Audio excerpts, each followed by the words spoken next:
process that establishes how you're going to put things, how you're going to document your project so you can, use people and apply the resources to projects as you need to, or is it pretty much? Yeah. So. Or is it less structured? A little bit of both. We try to do a Microsoft project, and the challenge there is the pace and the dynamics. It's just moving so fast that I'd have to have an individual full-time just updating the project software, managing resources. So a lot of it is just experience. And apologizing to my people when I have to, take person X off a job, I just put them on the day before and put them over here, and just, that's part of the job. I mean, for me, I try to make them understand why I'm doing it, so I'm just not ordering them around and whipping them, basically. Not whipping the person, but yo-yoing them, and that gets frustrating for someone. So yeah, we try to get technical and run Microsoft project and manage allocation of resources that way, but 50% effective. Yeah, I'm from a software project management environment, and I have no manufacturing background. Yeah. So I find it very interesting to have that many projects running. For me, that would be like, I'd never be out of meetings. I'd never be out of meetings. Well, because I'd have to be communicating to all these different stakeholders what was going on. Right. I'm not. We try to roll I'm always in meetings, is what I meant to say. Yeah. I try to roll the information up out of my group, and then I report to upper management or the program managers or the managers of the other business units, so they don't have to. They can stay more focused and let them deal on a detail level, and I can just close and do a lot of groundwork, legwork, pulling information out so we get good clarity on the scope of the work we need to do. That's always a challenge. So when you were talking about this DFM process or that methodology, I'm guessing that's sort of like a container that holds all your requirements for manufacturing, for actually producing the product. DFM is a tool. It's is it an idea or is it an actual tool? It's a tool that you got to put into practice. Different ways to do it. You can have an advanced manufacturing group that some people have. There's been companies that I worked for where I did it all. I designed it, and then transitioned it, and I owned the product the whole way, through design into manufacturing and several years later. So you can structure your engineering team to be that way, just product owners. It's a little bit different way of doing business, but it's okay. How GT does it is during a program development, they put together what they call core teams. They have representatives from each group that sit in the meetings, meet once a week, and they're watching, gives the quality department, manufacturing group, the purchasing group a chance to watch the product evolve. So they're familiar with it when it gets there. They have an opportunity to enter their ideas into the stream. Makes them feel good too. That's awesome. It's good. Yeah. But one of the companies that we are going to visit, or the first company, is Electronics. So any order that they receive, actually they have to design the order, the product, that is circuit boards, and they have to produce it. So any order is in itself some kind of a project, and they do it and it should be successful. So I don't want to tell you more about it until you will be witnessing. Yeah. My curiosity came from where I would say to somebody, listen, we got to get these developers to sit down and do something. It's got to do this and that and the next thing. I have a process for saying what this and that and the next thing are, how it should work. But it sounds like, from your perspective, you also have to specify what it's made of, what the tolerances are, various pieces. And it's like requirements, but it's another dimension. And it's just very interesting how it works out. It's got a standardization process for that. Yep. Thank you. Yes. So at your company, your current company, how is the transition between product development and DFMEA group, DFM group, or process engineering group? Because we also have a similar structure at our company, but there's always struggle between who owns the project at the end. Right. You know, If- process people, No, this- processing people tell us, you know, we have to worry about our own projects. Yeah. We don't have time to help you. I'm not sure what capacity you're working in, but we're gonna take a shot here. That's a fault of management in your company.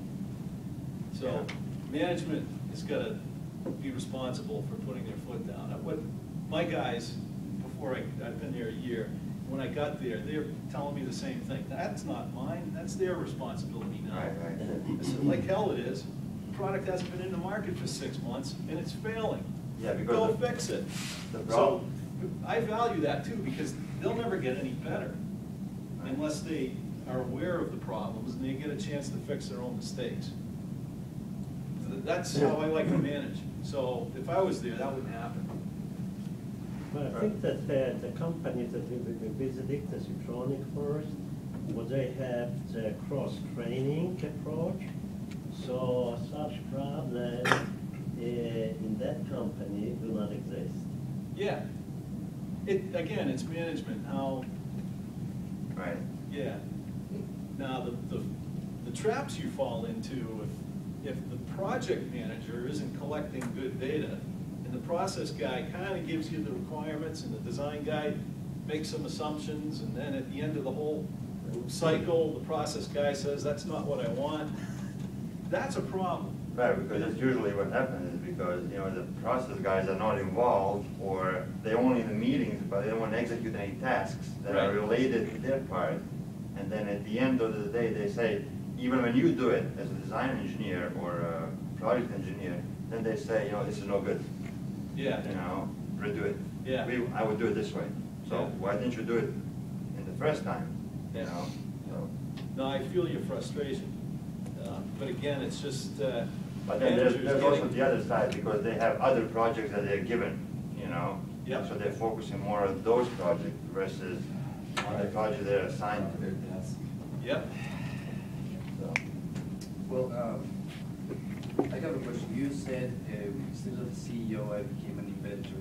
Yep. I would really like to know what's your opinion in difference about, operations and your personal experience.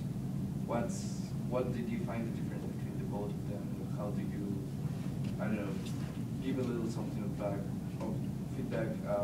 The main reason why I asked this is you have a product that is also become engineer and kind of the productive. We always are thinking new products, new ideas, and we're kind of developing business on our own. Okay. So, a little background, difference first of operations then personal. What do you find difference? Personal meaning, How do you feel just because I'm an inventor, not CEO? okay, well, titles are titles, Yes, I know. Like I said, if you sketch something on a napkin and go and produce it, and then I licensed it to somebody, and I could walk into any Target store in the US and see my product on the shelf, that's pretty cool. So, that's an inventor talking, that's not a CEO. I don't have a large company, and so I can find satisfaction in either one. As CEO, you probably have, I know you have, a lot more responsibilities and headaches. You're managing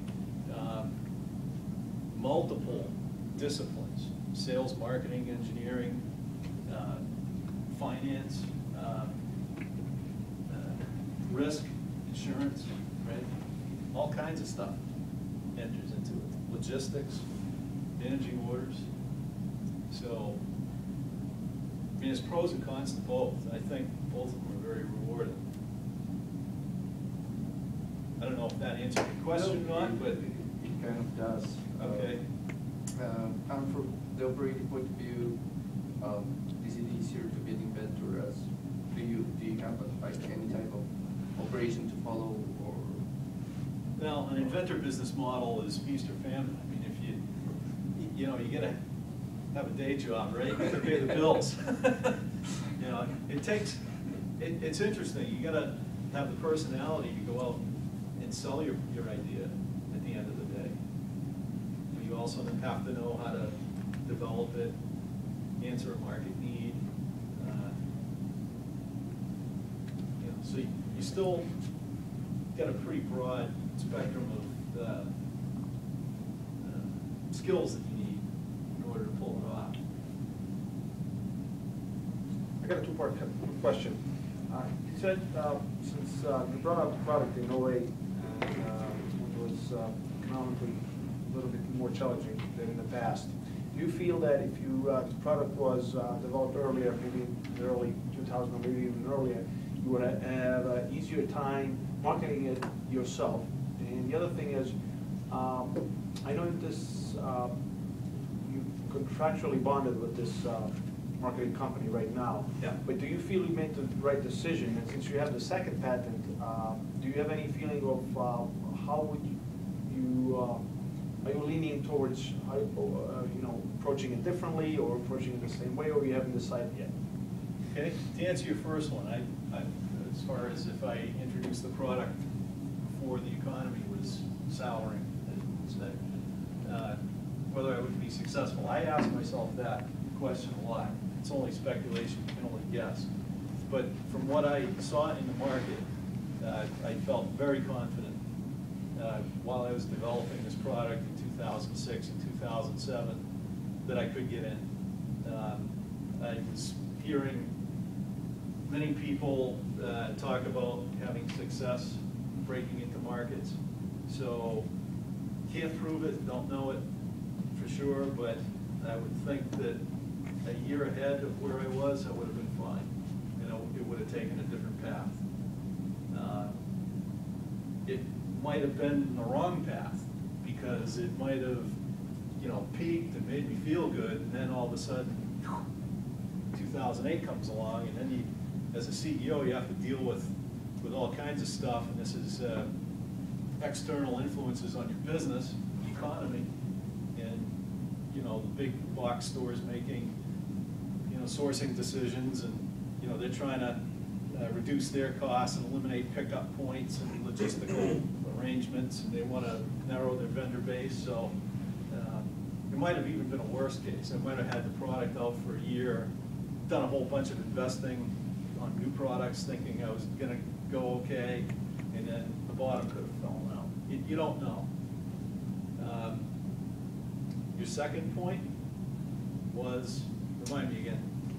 It's regarding the way you marketed this first product, and since you have this in your background, the second product, would you market it the Yeah. same way, or do you have any, are you leaning towards some other methods? If I did it, really the only thing stopping me from doing it right now is time. I'm busy on doing other things. I would still do it under the inventor business model, the same approach I took here. One of the big things you're up against, it being a one or two or three or four product supplier, is shipping. It kills you. When I'm looking at this thing, I'm thinking, okay, I could send a truckload of these to Walmart's distribution center. They have 120 of them around the country. So I'll ship, a truckload. So it would cost me about $1 a piece to ship a truckload quantity into a distribution center. They don't want to buy that way. They want to grocery shop every week, so they don't have inventory. So all of a sudden, I'm shipping these by UPS at $5 or $6 a box. That's the whole profit margin in the product. It's not worth doing business if you're doing that. So if you license it to a larger marketing company that has hundreds of products, they put them in a warehouse. They get a pick sheet once a week or every other week. They fill up a tractor trailer truck full load with multiple products. It's much more efficient. So, based on that, pretty much alone, I would, and of course the energy to, it takes a lot of energy to sell a product. Dr. Harrell will tell you it's nothing to develop something and have a good idea. It's the sales that it's very difficult, very hard.